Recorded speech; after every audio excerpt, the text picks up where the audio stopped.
Salve saudara-saudari terkasih dalam Kristus. Kali ini kita akan menyimak tentang Santa Hildegardis, martir.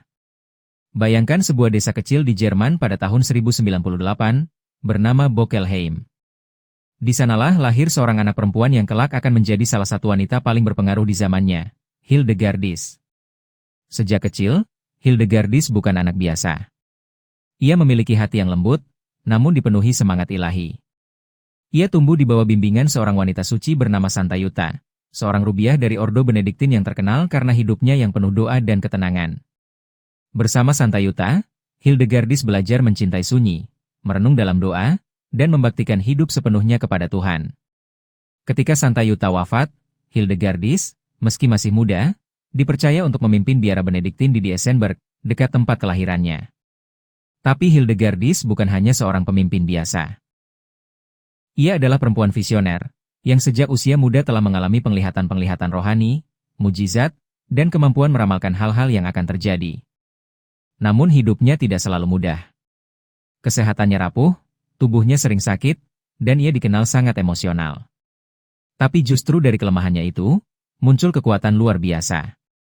Di usia yang tidak muda lagi, pada tahun 1148, ia memindahkan biara ke Rupertsberg, dekat kota Bingen, dan di sanalah ia menorehkan karya-karya besarnya. Hildegardis dikenal sebagai penerang di masa kegelapan abad pertengahan. Ia menulis banyak buku, mulai dari tafsir kitab suci, aturan hidup rohani, pengobatan, ilmu alam, sampai tentang tubuh manusia dan penyakitnya. Salah satu karya terkenalnya berjudul Scivias, sebuah buku yang mengajak orang memahami visi mistiknya. Dan bukan hanya menulis, ia juga menciptakan musik, himne, dan puisi, yang sampai sekarang masih dikenang keindahannya. Orang-orang dari berbagai kalangan datang padanya, bangsawan, uskup, biarawan, bahkan raja.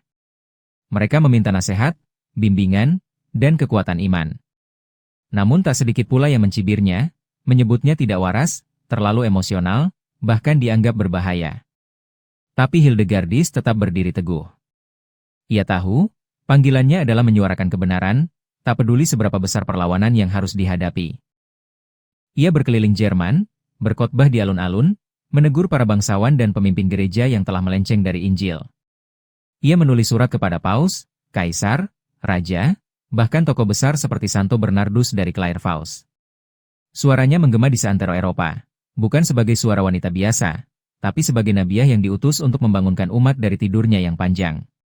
Akhirnya, setelah hidup panjang penuh perjuangan dan karya, Santa Hildegardis wafat di Rupertsberg pada tanggal 17 September 1179, di usia 81 tahun. Dunia kehilangan seorang wanita suci, namun surga menyambut seorang martir yang telah setia pada gereja dan taat dalam gereja yang satu, kudus, katolik dan apostolik sampai akhir. Hari ini, kita mengenangnya bukan hanya sebagai seorang biarawati, tapi sebagai perempuan yang taat pada gereja, kuat, pelopor, guru rohani, penulis, penyair, musikus, dan seorang santa, yang hidupnya adalah pesan.